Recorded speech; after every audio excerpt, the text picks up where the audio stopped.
All praises to the Most High God of Abraham, Isaac, and Jacob, and peace to everyone joining me on this program. This is the Fountains of Israel's Bible Studies program, and as always, it's an honor for me to stand before you on the Lord's holy Sabbath day. Now, before we get started, as always, I want to invite each and every one of you guys to like, share, subscribe, tell a friend to tell a friend to tell a friend. Please don't forget to smash that notification bell. Check the description box down below. And with that being said, we're going to jump into our lesson. Our lesson today is politically incorrect Jesus, right? Politically incorrect Jesus, or Yeshua, if you will. Now, one of the things I want to point out is when it comes to, the Messiah, in our former life as, a Sunday Christian, we were pretty much sold, or Christ was packaged a certain way and delivered to us to make him more palatable. Problem is, that is not the true or every facet of our Messiah. See, we have to understand that he wasn't politically correct, he was just correct. And he didn't always present himself or said something in the most palatable way. Meaning, you know how some people get real sensitive on how something is said. It's like, well, if you just could have said it a little differently. Well, you know what? I'm gonna tell you right now, some of the people today would have such thin skin, they would not have been able to make it in Christ's day. Yeshua would not have suffered them very, very long. All this just real sensitive, this little, patty cake, wussy kind of attitude. No. See, we have to understand that he presented a certain way, and it was what it was. And he didn't really care how you felt about it. See, everyone kept presenting this lamb version of the Messiah, right? Everyone just keep presenting that. And they acting as though he never got upset or something. Yes, I know you guys already in your head like, oh yeah, he grabbed the whips and stuff like that and beat people out. And we're going to get there. Don't get ahead of me. We're going to get there. But the thing is, we have to understand. See, look, if you're going to serve your Messiah, you want to at least know who he is. You want to at least know the character of him, right? Because today, we like to pretend like we have freedom of speech, but we don't. You know that. We don't. It comes with a cost. So it really ain't free, okay? It's come with a cost. You can get canceled. You can get banned. You can get in a whole lot of trouble. You can get a whole lot of hot water just based on stuff that you say. It ain't free from consequences. You're free to say it, but you're not free from consequences. It can cost you, okay? So what we got to understand is that, back in the day, and remember, this is under Roman occupation. Okay? This is under Roman occupation. And, Christ, when he dealt with people, it was what it was. He didn't mind stepping on some toes sometimes. Now, was there a gentle side where he was kind? Yes.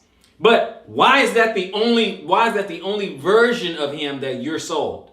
Why is that the only version of him that's presented to you? See, that's going to give you a false idea of who he is. That's going to give you a false idea of what he represents. Okay? He told a story, and he told one parable and talking about how, this ruler was austere. He was hard. He was a hard man. He said, you knew I was austere. Okay? Talking about the talents and stuff like that. You knew I was austere, and you still didn't do what you were supposed to do. Now, okay, that was the parable. But again, we got to understand that it's just not this lovey-dovey, patty cake, rainbows and lollipops, politically correct, not trying to step on any toes, not trying to hurt anyone's feelings. It doesn't work that way. That's not how he operated all 24/7 all the time. He didn't do that. And I'm gonna point out a couple of these things. I'm gonna let you see how he really got down, as it were, right? Now, you might be asking, or maybe thinking, was he wrong for any of that? No. When he laid down what it was, that's how it was. And he wasn't wrong on anything that he said.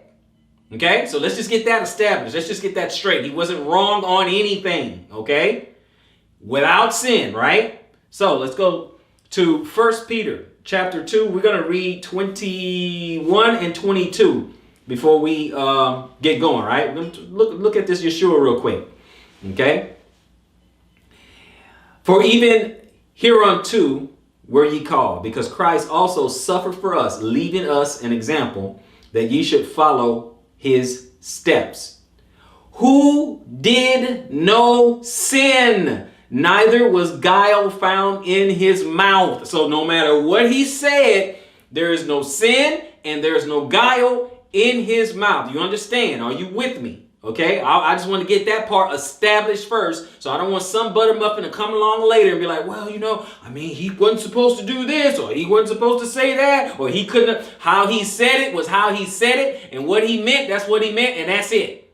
Okay, that's it. Bottom line, he's right, you're wrong. Is that established? We're good with that, right? That's what we got to get straight right now.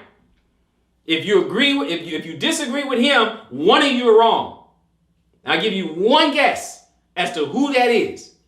Okay? So we're gonna keep this pushing, right? So like I said in 22, who did no sin, talking about the Messiah, neither was guile found in his mouth. He said nothing wrong. So all you out there who have thin skin, you're gonna have to get over it. Okay? You're wrong. Okay? He's right, you're wrong. That's it.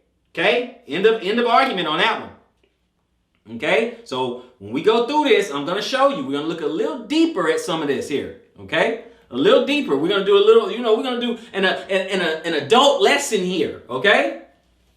Things that we look over sometimes. But let's go to 1 John 3. 1 John 3, we're going to read 4-5. Okay?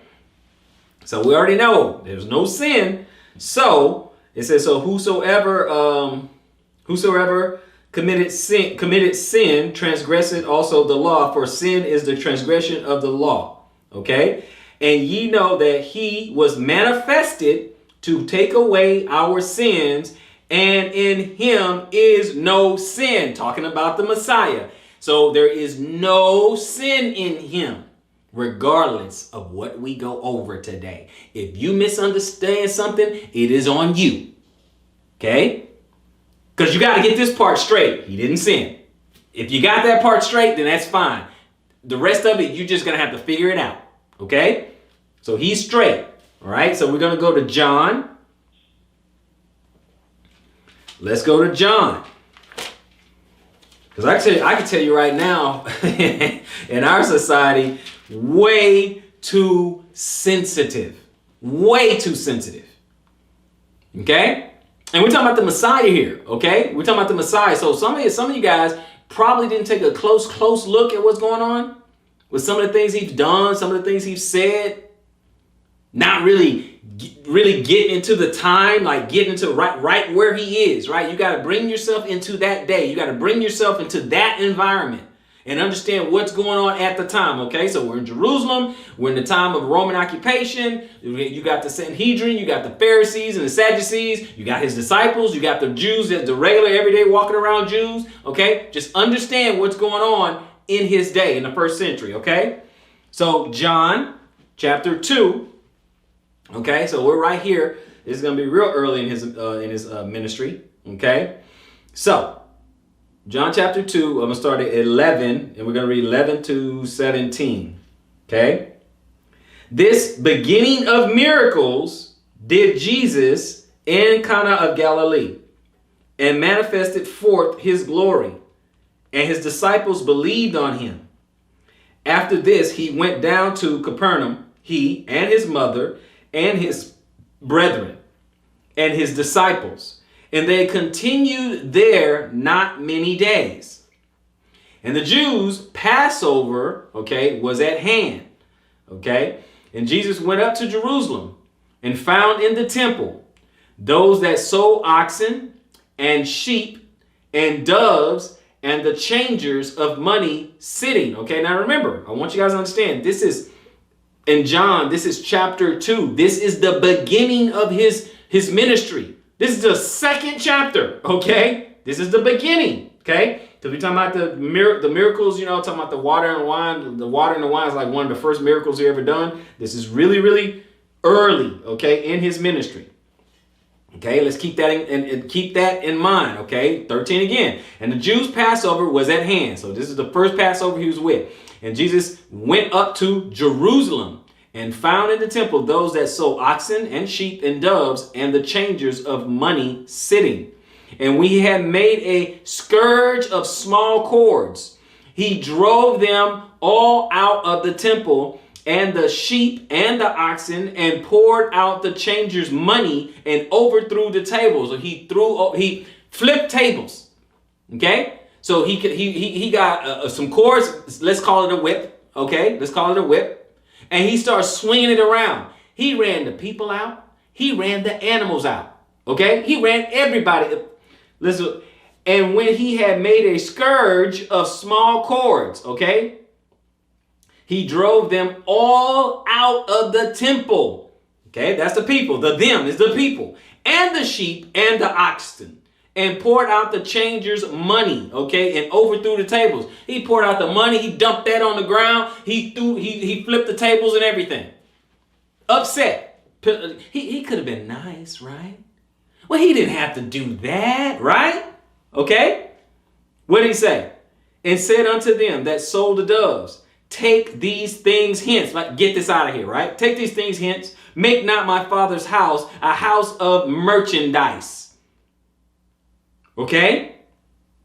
And his disciples remember that it is written, the zeal of thy house has eaten him up. He was lit. He was upset. Now this, my friends, is the beginning of his ministry. Okay? Let's keep that in mind. This John chapter 2, it just started. Read chapter 1 and you'll see where he is. Okay? His ministry just starting. Okay? So we're going to go ahead and continue on. He kind of got upset. So we're going to deal with that. We're going to deal with his anger. We're going to deal with when he gets upset. Well, why is this? Because this is the Messiah who you're serving, right? So you need to know who he is. I don't have a problem with him getting upset. Because I understand he did no sin, had no guile. Okay? So I don't have a problem with it. So if you had a Messiah, if you were serving a Messiah and he never got upset about anything and he just talks with a, nice and docile voice and, he's just so uber patient with everything, then you didn't serve the right one in the first place. You didn't serve the right one in the first place. So I don't know what you'll be mad at me for. I'm just giving you the one that's written. I'm trying to get you to serve the one that's written, the one that's right here. Okay? So this is the beginning of his ministry. Let's go to Mark. Okay? We're going to go to Mark. Notice where we're going. We're going to Mark chapter 11. Okay? Deeper, right? Way deeper. Mark chapter 11. And we're going to read 15. We're going to read 15 through 18. Mark chapter 11, 15 through 18. Okay? This is later in his ministry. Chapter 11 of Mark. 15, he said, and they come to Jerusalem, and Jesus went into the temple and began to cast out them that sold and bought in the temple, and overthrew the tables of the money changers and the seats of them that sold doves. Again, and would not suffer that any man should carry any vessel through the temple. He wouldn't put up with it. To suffer someone means to put up with. Okay? And he taught, saying unto them, is it not written, my house shall be called of all nations, the house of prayer, but ye have made it a den of thieves. Okay, we could come back to this a little bit, but look at what's going on. Now he's upset. Now imagine this. Okay, I want you guys to imagine this, because we're gonna look closer. Okay, we're gonna be adults here. We're gonna look a little closer. I want you to get the picture in your mind. Look at what happened. 15.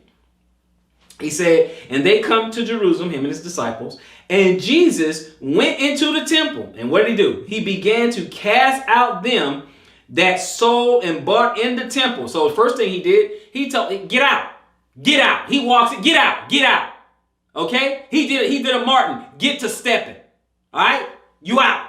Done. You're done. Get out, get out. You're done. What else did he do? Okay? And then he goes, and overthrew the tables and the money changers. Flipping tables. This is another occasion. This is not the same occasion that we saw in John 2. We're in Mark 11. And so here they go again. He's like, oh, okay, you just making this a den of thieves. You are turning this whole thing into a den of thieves. You know, like the Roman Catholic Church, they would call it indulgences, selling indulgences.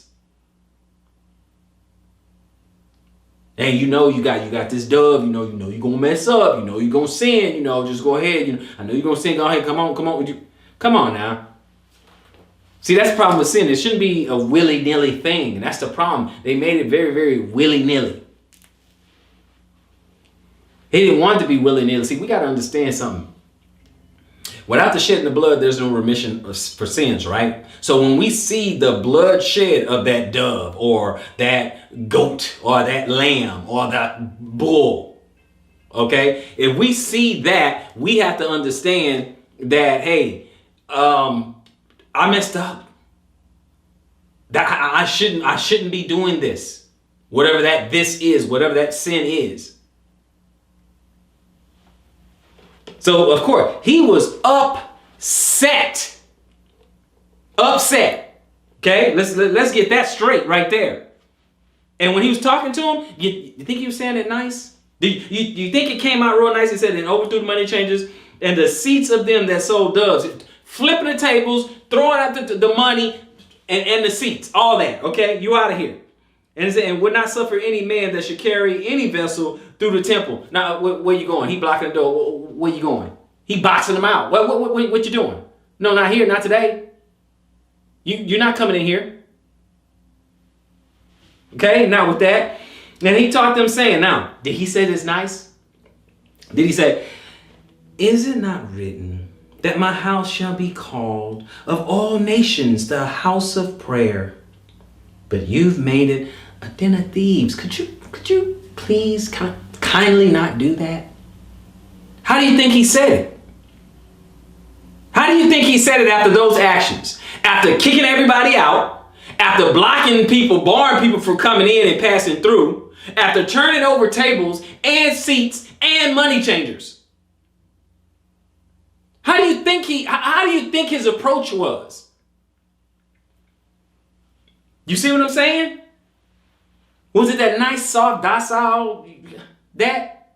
Or do you think, is it not written, my house shall be called of all nations a house of prayer?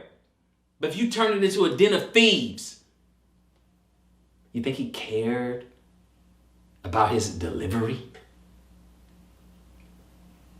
You think those people could have turned around and be like, well, you didn't have to yell at us.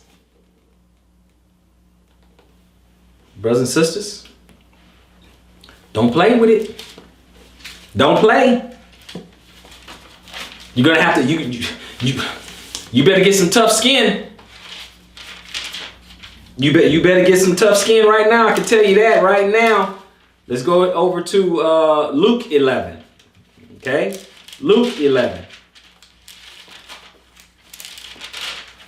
All that nicey stuff.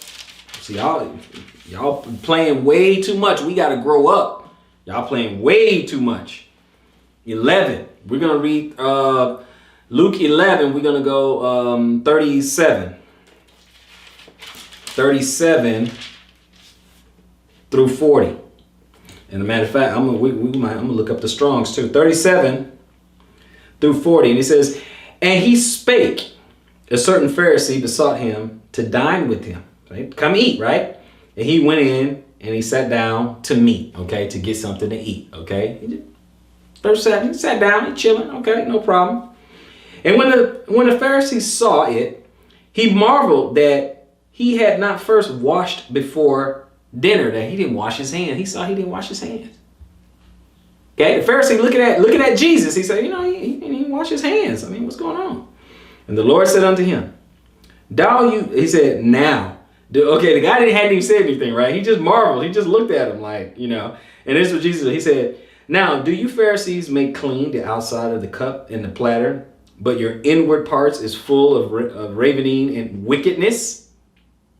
Look, are you guys getting the picture? The Pharisee invited Christ in. Hey man, come get yourself something to eat. Christ comes in. He indeed eats. He's eating his food. Okay?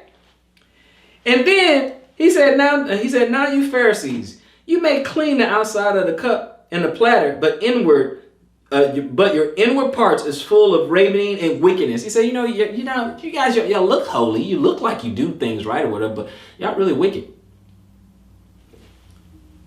Did the record skip at this point? He's in their house, eating their food, feet up. And he's insulting them. And then what did he say? What does he say in 40? He said, you fools.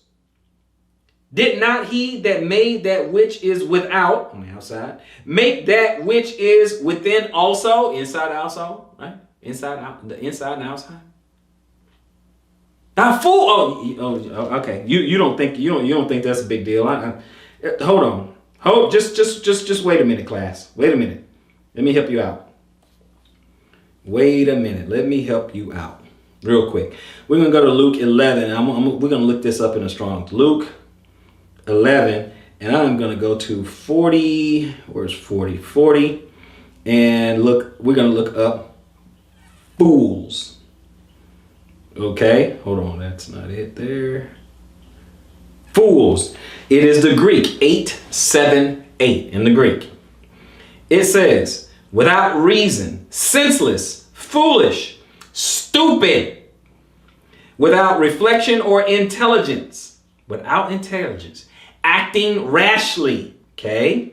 Properly, mindless. That is stupid, ignorant, egotistic, rash, unbelieving, or unwise.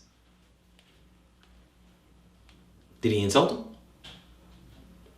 He is in their face and space. Kick him back.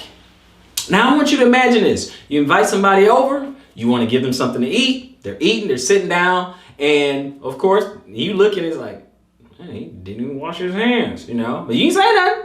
You just looking at him like, he didn't wash his hands. And so, Christ was like, y'all try to look kind of holy. And, but that's fine. But on the inside, y'all wicked. You full of sin. And you stupid. What? Now, you tell me today that wouldn't be fighting words. You tell me today that wouldn't be fighting words. Right? Now, again, I'm not presenting this like it's a problem or he did something wrong. I already told you this at the top of the lesson. He didn't do anything wrong. I'm just giving you the side of Christ that you were not given before. That's all. I'm just giving you the side you weren't given before. See, this is the same Yeshua I've been serving. Okay, the same Yeshua I've been serving. I'm cool with it.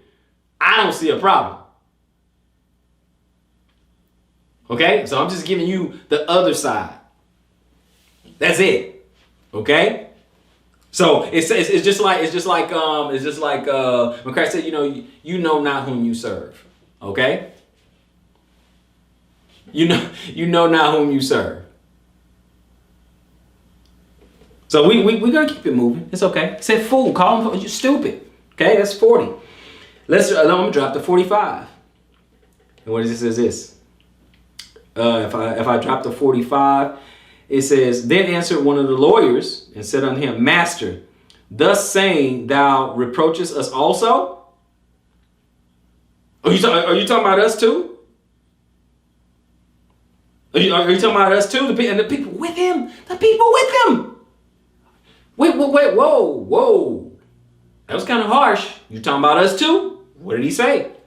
In 46, and he said, woe unto you also, ye lawyers. Look at 45. Hold up, look at 45. He said, then answered one of the lawyers. So one of the lawyers asked him. Now let's go to 46. And he said woe unto you also, you lawyers, for you laid men with burdens grievous to be borne. Like y'all put way too much on their shoulders, right? Stuff that they can't even stand to do. Okay? But ye yourselves touch not the burdens with one of your fingers. Like, okay, all this stuff you're requiring these other people to do, you don't even do it. Woe unto you too. I'm talking to you too. Politically correct or just correct? This is your choice. Is this the Messiah that you serve? Is this the one they told you about before? Have you thought about the context? See, I'm getting a little bit more in details. I'm letting you know, hey, this is a guy, this is a Pharisee, okay? And he invited him over to eat, and he sat down and ate, gave him the big piece of chicken, and he's feet up, and he still told them about themselves. Politically correct or just correct? No, just correct. We're gonna keep it going. We're gonna keep it going. Luke 24. Still in Luke. Let's go to chapter 24. Chapter 24.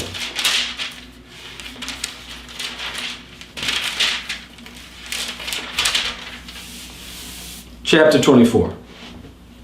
I'm going to read 22 to 26. 22. Yea, and certain women also of our company made us astonish, which were early at the sepulchre. And when they found not his body, they came, saying that they had also seen a vision of angels, which said that he was alive. And certain of them which were with us went to the sepulchre and found it even so as the woman had said, but him they saw not. Then he said unto them, O fools, okay, Cole, you stupid, right? O fools, okay, and slow of heart to believe all that the prophets have spoken. See, fools was an insult. O mindless one. O ignorant. O stupid. Okay? You hard to believe was written of the prophet. Ought not Christ to have suffered these things and to enter into his glory? See, the thing is, he was trying to get these people to believe something. Okay? And today we get caught up on delivery. How someone says something. See, even with the Messiah, it's facts over feelings. It's facts over feelings, and that's just how it is. We're gonna have to get over it. You and I, we just gonna have to get a thicker skin, and we just gonna have to get over it. It is what it is, right? So let's keep going. It's okay. Let's keep going. Call him a fool. He's trying to get them to believe, hey, this was supposed to happen. What are y'all upset about, right? This is what he's saying. This is what he's talking about. But it's okay. Let's go to Mark 16. Okay? We're Mark 16. And we're going to go 9 through 14. 9. Now, when Jesus was risen early the first day of the week, he appeared first to Mary Magdalene, out of whom he had cast 7 devils. Okay, that particular Mary, right? And she went and told them that had been with him as they mourned and wept. And they, when they had heard that he was alive and had been seen of her, believed not. They didn't believe her. After that, he appeared in another form unto 2 of them, and they walked and went into the country. And they went and they told it unto the residue neither believed them. Afterwards, he appeared unto the 11 as they sat at meat, okay, something to eat, and upbraided them which with their unbelief and hardness of heart, because they believed not them which had seen him after he was risen. Guys, let's go back to the Strongs. Okay? Let's go on back to the Strongs. And we're going to go over to Mark 16, of course. Mark 16. And we're going to go over here to verse 14. And we're going to click on upbraided. Upbraided is the Greek 3679 word, okay? And what does it mean? To reproach, to upbraid, to revile, okay, of deserved reproach. You deserve to get yelled at, right? Of undeserved reproach, or to revile, to upbraid, to cast, okay? All right. To defame, that is rail at, okay? Rail at, to chide, to taunt, okay? Reproach, revile, upbraid, to defame, to rail at, to chide. He talked crazy to them. I don't mean it in a bad way.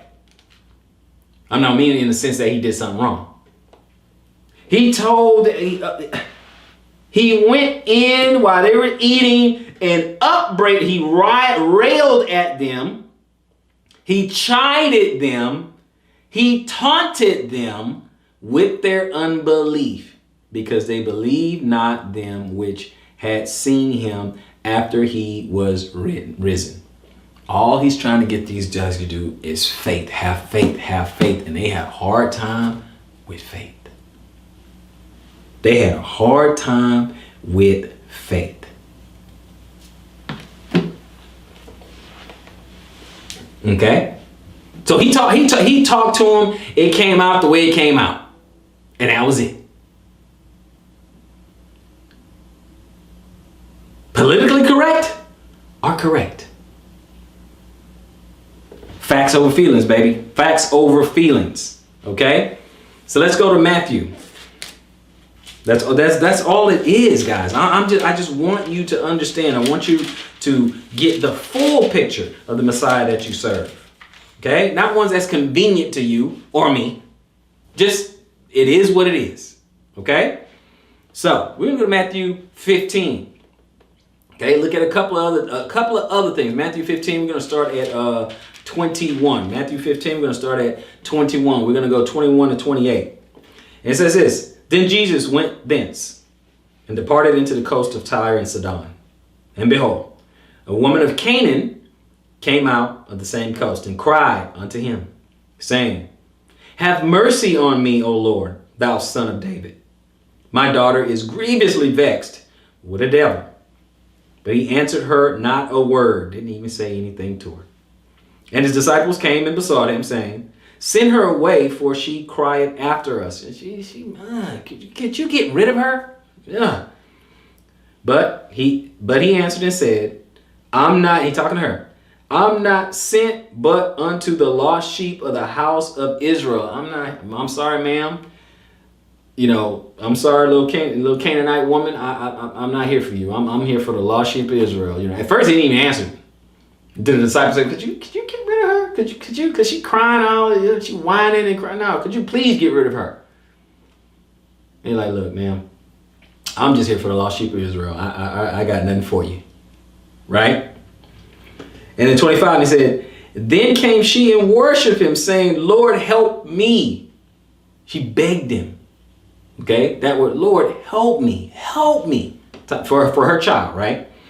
And then what did he say? Oh, he softened up at that point, right? He softened up. He said, but he answered and said, It is not meet or appropriate to take the children's bread and to cast it to dogs. I'm gonna let that sit for you. I'm gonna let that sit for a minute. Let that marinate. He called her a dog. He called this female a dog. He called her a dog. He said, this is for the children of Israel and not for the rest of you. And she said, truth, Lord. Yet the dogs eat of the crumbs which fall from their master's table. Okay, now, okay, wait. Her response, hold on a second. What would happen today if you insult somebody? For the most part, most of the time. What would happen today if someone called you a derogatory name? Right? I think the colloquial phrase would be, it's up from there, right? Right? I mean, that's how it goes in the modern nomenclature. It's, it's up. Oh, it's lit. Oh, it's about to go down, right? He called her a dog, and her attitude was, you know what? You're right. You're right. I am a dog. I am that. But didn't dogs get to have the scraps that fall from the master's table? The humility. Right? 28. Then Jesus answered and said unto her, then he softened up, O woman, great is thy faith. Be it unto thee even as thou wilt. Your request is granted. And her daughter was made whole or healed from that very hour because she had the right attitude.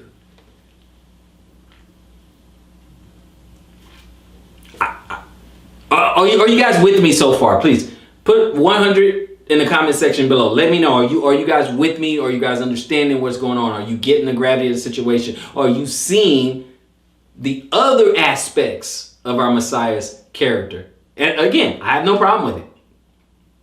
I don't have an issue with it. I don't. I have no issue with it.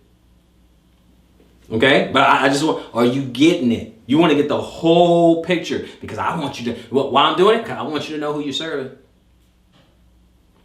I want you to know who you're serving, right? Just like when you're at a job or something like that, and maybe you never met the boss, the big boss. Okay, maybe you met a supervisor or a VP or something like an executive, but you never met the big boss, and he's coming. This is who you've been working for the whole time, and then someone's telling you how it is, what to expect. Okay, the boss is coming in. He likes things to be like this. I'm just telling you who you're serving, right? Okay, that's what we're talking about right there. Okay, pray to the dogs. Okay, now we're going to do the same thing. Let's go to Matthew. We're going to back up. We're going to go to Matthew 7. Let's go to Matthew chapter 7. Okay, Matthew chapter 7. And we're going to go the first 6 verses. And it says what? Judge not that ye be not judged. For with what judgment ye judge, ye shall be judged. And with what measure you meet, it shall be measured to you again. Now watch this. Now watch how he's speaking right here. And thou beholdest thou the mote that is in thy brother's eye, but considerest not the beam that is in thy own eye. You don't. Okay, you worried about this little speck in your brother's eye, but you ain't worried about this beam that's in your eye. How you gonna tell? Okay, you guys kind of getting the tone there, right? Now watch this. And 5, thou hypocrite.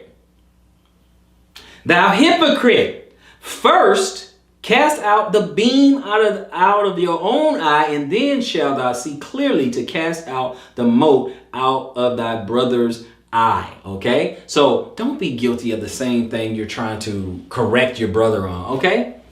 Okay, I'll use theft, all right? Don't be a thief and then try to criticize and judge your brother about, because we are talking about judging, and judge your brother because he's a thief. First, you stop being a thief, then talk to your brother. Hypocrite. Hey, brother, you shouldn't be stealing. Thou shalt not steal. You know that ain't right, and yet you stealing. Hypocrite. So you think he was well, just you judging your brother and, you shouldn't do that. How do you think he delivered that? He was zealous for the law, wasn't he?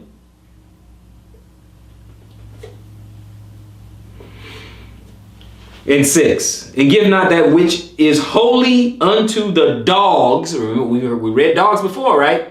Unto the dogs. Neither cast ye your pearls before swine, lest they trample them under their feet and turn again and rend you. They're going to use it against you. You're going to be destroyed.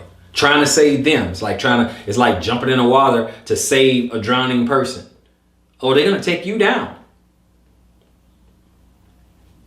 Don't cast your pearls before swine.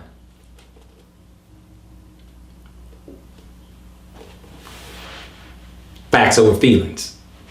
Let's keep going, guys. Let's keep it pushing. Let's go back to Luke. We are up and down in the Gospels, right? Luke 9. Luke 9.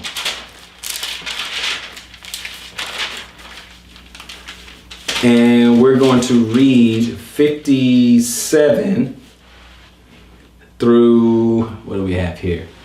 62. Starting at 57, it says this.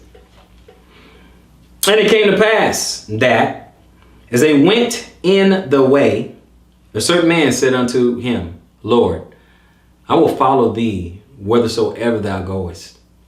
And Jesus said unto him, foxes have holes, and birds of the air have nests, but the Son of Man has not where to lay his head. Like, you don't have a place to stay. This is going to be a hard walk, right? He's just telling how it is. It's going to be a hard walk for you. And he said unto another, follow me. Okay? But he said, Lord, suffer me first to go and bury my father. Put up with me. Allow me to go bury my father. My father just died. I just need to bury him. Let's see. Jesus said unto him, let the dead bury their dead, but go thou and preach the kingdom of God. How many of you today, you just had a parent pass away and Christ is in front of you. And he says, and then you say, hey, I just need to go bury my father or my mother or something like that. He said, you know what? Let the dead bury the dead. They're not saved anyway. They don't believe anyway. They don't practice the law of Moses. You doing too much. They doing Christmas and Easter and all that. Don't worry about it. They're dead anyway. They're walking. Let the walking dead bury the really dead. How many of you would actually, I know some of you guys are cheating because you say, well, if it's the Messiah, I got it. No. Okay? You already know that would be a problem. How many people think that's a little bit harsh? How many people, Christ was a savage. Yeah, sometimes. Yeah. Exactly. This is exactly the point of this lesson. So you understand it was not all rainbows and lollipops. He didn't come off as like Joel Osteen. Okay? He didn't have this soft, and he didn't come off like that. Sorry, he just wasn't like that. Is that what you're getting out of the text? You guys tell me. Okay, put a comment section below. Is that what you're getting? Are you getting that he was just soft and docile and he really kind of walked on eggshells and protected everybody's feelings when he's talking? Is that what you're getting now? Okay? So we're gonna keep going. We're gonna keep going because I want to give you the real. Okay, we're gonna keep going. We're gonna look at it again. Okay, we're gonna go to Matthew 8. Okay, it's okay. It's all right. We're gonna go to Matthew 8. We're gonna look at it again. Matthew 8, and we're gonna read 21 and 22. Matthew 8, 21 and 22, and he says, "What?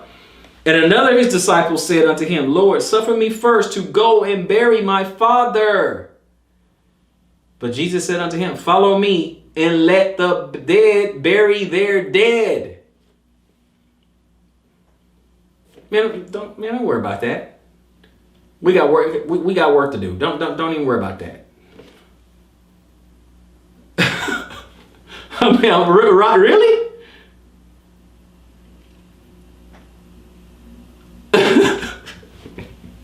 Really?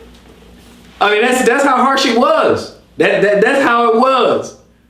We're gonna keep it going. Let's go to Matthew 22. We're in Matthew. Let's go to 22. We're just gonna keep it pushing. Let's just keep it pushing. Let's just keep it pushing. Okay, we got so much ground to cover. Matthew 22. We're gonna read 15 to 22. Matthew 22, 15 to 22, and it says this. Then went the Pharisees and took counsel on how they might entangle him in his talk, basically on what he's saying, right? And they sent out unto him their disciples with the Herodians, saying, Master, we know that thou art true and teachest the way of God in truth, and neither carest thou of any man. Like, I don't care. You don't care what they think. We know. You see the impression. Everything I said gives this impression, right? Well, you don't care about what any man say. For thou regardest not the person of men. You don't have no respect for all that. So tell us therefore, what thinkest thou? Is it lawful to give tribute unto Caesar or not? Okay. Now look at this. But Jesus perceived their wickedness. He already knew. He perceived their wickedness and said, why tempt ye me, ye hypocrites? So he insulted them. He said, okay, look, why are you trying to trick me?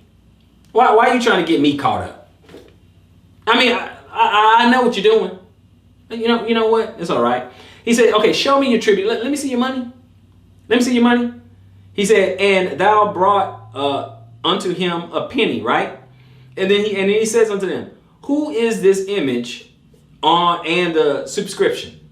Whose face is on this thing? Okay, so who's on it? Right? And they said unto him, Caesar's. He said, okay. Then he said unto them, render therefore unto Caesar the things which are Caesar's, and unto God the things that are God's. So give Caesar whatever belongs to Caesar. Give Caesar what belongs to him, and give God what belongs to him. But he called them hypocrites. He said, look, man, you see how you talk to him? You see how he talked to him right there? And then 22. When they had heard these words, they marveled and left him and went their way. It's like, wow, we can't get this guy crossed up. They marveled at it. The guy, he was too smart for him. He already knew what they were up to. Bunch of hypocrites, right? He already knew. Let's go to Mark. Let's go to the next book. Let's go to Mark 3. We're going to keep moving. Let's go to Mark 3. We're going to read the first 6 verses. And he entered again into the synagogue, and there was a man there with a withered hand. And they watched him, whether he would heal him on the Sabbath days, that they might accuse him. And he said unto the man which had the withered hand, stand forth. Right? So he just stand up. And he said unto them, Is it lawful to do good on a Sabbath day, or to do evil, to save life or to kill? But they held their peace. They didn't say nothing. He was asking them a question. They didn't say nothing. And when he had looked around about on them with anger, being grieved for the hardness of their hearts, he said unto them, Stretch forth thy hand. And he stretched it out, and his hand was restored whole as the other. Right? He had a withered hand, and he had a hand that was okay. Right? And it just made it the same. Right? And the Pharisees went forth and straightway took counsel with the Herodians against him, how they might destroy him. Right? But he looked at them with anger. He like, man, stretch out your hands, man. Stretch out your hands. You see? That it's okay. It's all right. We're gonna keep going. We're gonna keep going. We're gonna keep going. Look at we're in Mark. We're gonna go over to Mark 10. Let's go on over to Mark 10. We get there. We're gonna go 13 through 16. 13 through 16. 13 says this. And they brought young children to him, that he should touch them, and his disciples rebuked those that brought them. But when Jesus saw it, he was much displeased. Oh, he wasn't happy with that. He was much displeased. He said unto them, suffer the little ones to come unto me, and forbid them not. Don't prevent them. Matter of fact, allow them to come to me, and don't stop them, right? For of such is the kingdom of God. He said, verily I say unto you, whosoever shall not receive the kingdom of God as a little child, he shall not enter therein. And matter of fact, if you're not like these little children, you're not getting in. Don't stop children from coming to me. Okay? And 6, and he took them up in his arms and put his hands upon them and blessed them. But he was much displeased. Wait a minute. What are you doing? What are you doing? What? Don't stop them from coming to me. As a matter of fact, if you don't come like children, anybody who don't come like a child is not going to get in the kingdom anyway. You can learn something from the children. They have some level of innocence. Some level of it. Let's keep it pushing. Matthew, we'll go back to Matthew. We're going to go to Matthew 19.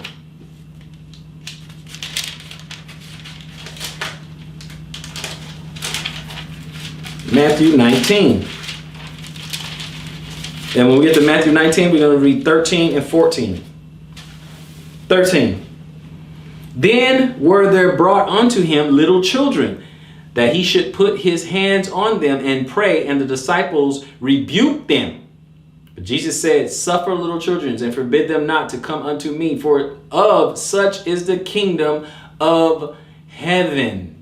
Okay, so the other one, I read the other one so you can know he was displeased with it. Okay, had a little extra detail there. He's a little displeased. Mark 9.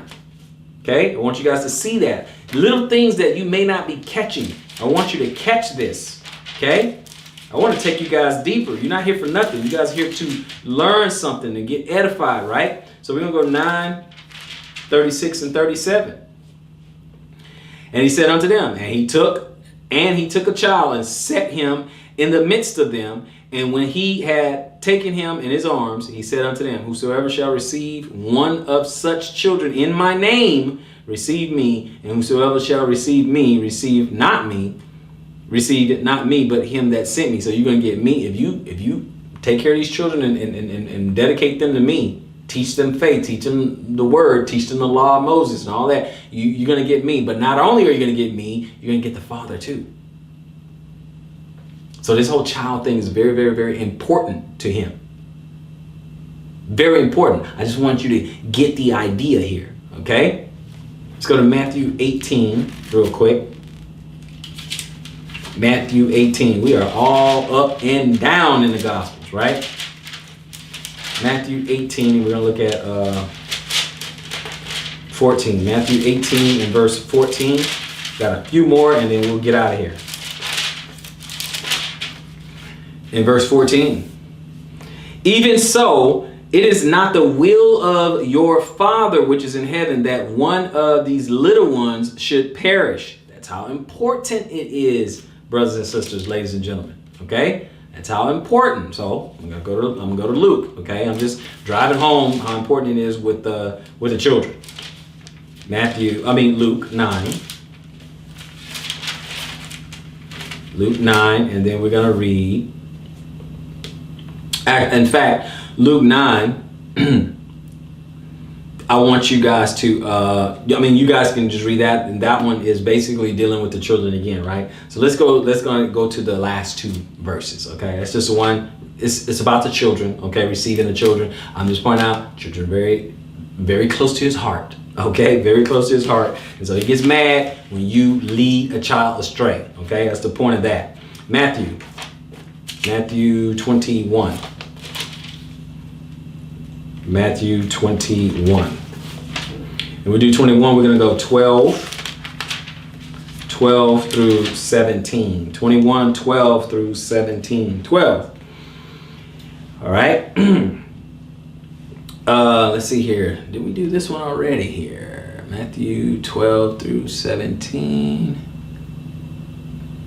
Matthew 12 through 17. We did another account, but that's okay. We'll do it again. Matthew 12 through 17. In chapter 21. And Jesus went into the temple of God and cast out all of them that sold and bought in the temple, and overthrew the tables of the money changers and the seat of them that sold doves, and said unto them, It is written, My house shall be called the house of prayer, but ye have made it a den of thieves. I don't think he said it very nicely, right? And the blind and the lame came to him in the temple, and he healed them. Okay. And when the chief priests had scribes saw the wonderful things that he did, and the children crying in the temple and saying, Hosanna, the son of David, they were all sore displeased, man, because he was doing good things, and said unto them, Hearest thou what these say? And Jesus said unto them, Yea, have you never read, out of the mouth of babes and sucklings thou hast perfected praise? This is the real true praise, right? Because they mad over here. They like, you see, they sit up there, they're all happy and worshiping him and praising him and all this other stuff. And he said, yeah. You haven't read about this? And he left them and went out of the city into Bethany, and he lodged there. Okay? He's talking about, y'all out here making this a den of thieves. This is what it's supposed to be about. Okay? Let's go to one more place. One more spot, our last part, Matthew 23. Okay? Matthew 23. This is where he really railing on them now. Okay? He really railing on them. Matthew 23, we're going to start at first 4 verses, then we're going to jump around. This spake Jesus to the multitude and to his disciples, saying, The scribes and the Pharisees sit in Moses' seat. All therefore whatsoever they bid you observe, that observe and do. But do not ye after their works, for they say and do not. He said, okay, listen, when they're reading the scrolls, when they're reading out of the law of Moses, do that. But don't listen to what they do, because they're just a bunch of hypocrites. They don't do it. They tell you one thing, they go do something else. He's saying this in front of everybody. Politically correct or just correct? Okay, verse 4. For they bind heavy burdens and grievous to be borne, and lay them on men's shoulders, but they themselves will not move them with one of their fingers. They tell you to do it, but they won't do it. And he's really talking about the extra stuff, okay? He's talking about the extra stuff, the washing your hands, the extra stuff that they want you to do, that they won't do. Perhaps they'll wash their hands, but you guys get my point. They're adding on to the law, all this other stuff, because he came and he railed against them because they were adding on. Okay, you don't believe me. I'm looking at your face. Y'all act like y'all don't believe me and all that. Okay, let's get into it, right? Let's drop down to 13. 13. But woe unto you, scribes and Pharisees, hypocrites! For you shut up the kingdom of heaven against men. For ye neither go in yourselves, neither suffer ye them that are entering to go in. You block the way for them to get salvation. You don't even try to get in yourself, and then you block other people to get it too, right? 14. Woe unto you, scribes and Pharisees, hypocrites! For you devour widows' houses, and for a pretense make long prayer. Therefore, ye shall receive the greater damnation. Now, did he say this with force, with passion, with zeal? Or did he just do it nicey-nicey? Was he trying to protect somebody's feelings? Or did he give it to them the way it just was? That's it. Now, you guys try to read it all nicey-nicey in a soft tone. You go ahead and do that. And 15, woe unto you, scribes and Pharisees, hypocrites! For you compass sea and land to make one proselyte, to convert somebody, right? And when he is made, you make him twofold more the child of hell than yourselves. Meaning, you come in to give them some religion and teach them this truth, but you don't give them the truth, so now they're worse off. Because at least before they were ignorant, okay? Now you sell them a strong delusion. I'm talking about when you don't tell them the truth. You sell them a strong delusion. So now they're even worse off. Okay? Okay? Now you make him twofold more a child of hell than yourselves.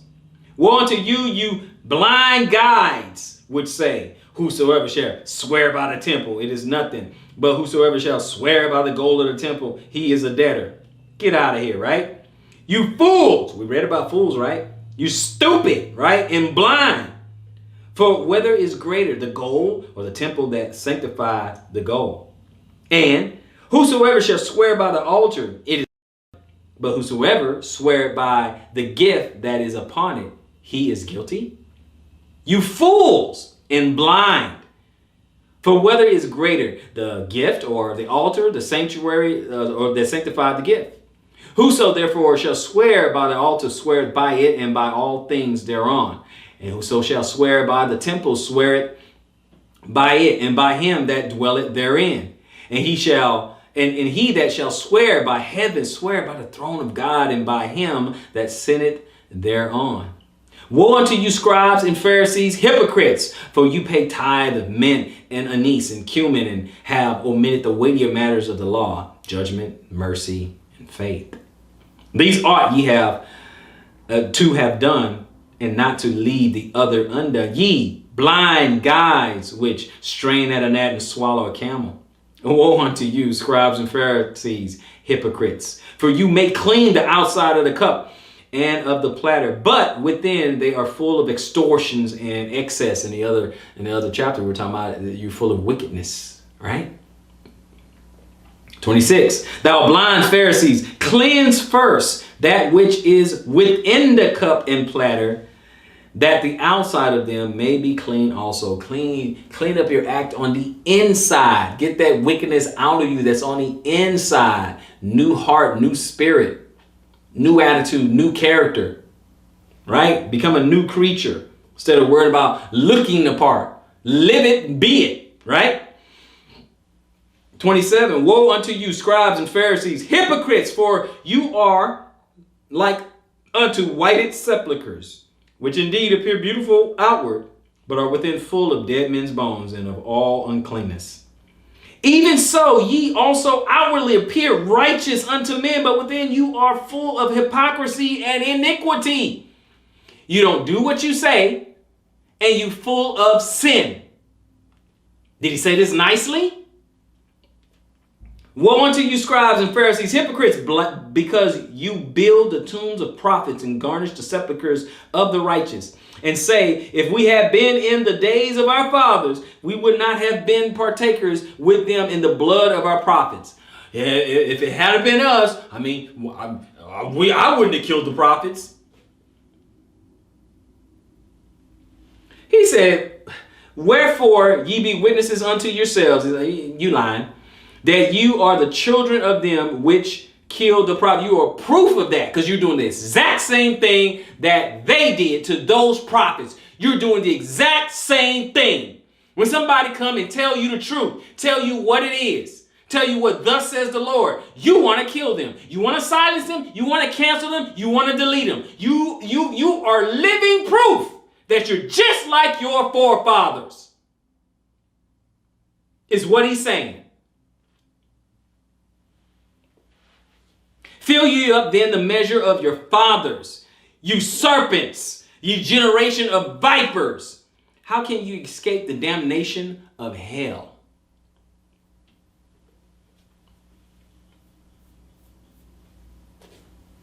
You think he was in a good mood? Wherefore, behold, I send unto you prophets and wise men and scribes. And some of them ye shall kill and crucify, and some of them shall be scourged in your synagogues, and persecute them from city to city, that upon you may come all the righteous blood shed on the earth, from the blood of righteous Abel unto the blood of Zacharias, son of Barachias, whom ye slew between the temple and the altar. Verily I say unto you, all these things shall come upon this generation. All of y'all are going to do it. All of you guys going to do it. You've already done it. Your forefathers done it, and you've done it. You've been doing it, and you're doing it today. And I can say now they're going to do it today. They're going to do it again. Nothing's going to change. Nothing's new under the sun. I just want to present to you, brothers and sisters, that this is Jesus, or Yeshua, if you will. He's just correct. He's not politically correct. He didn't care about how you felt about his delivery. It has always been facts over feelings. Always.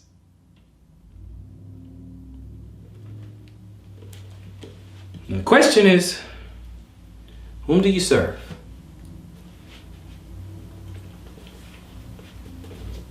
You serve this true and living Christ, Yeshua, that's on the right hand of the Father? Or the bubblegums, lollipops, and unicorns, Jesus you were told previously? Because sure, he was loving. Sure, he had mercy. He had grace. Sure, he did. But he also had another side.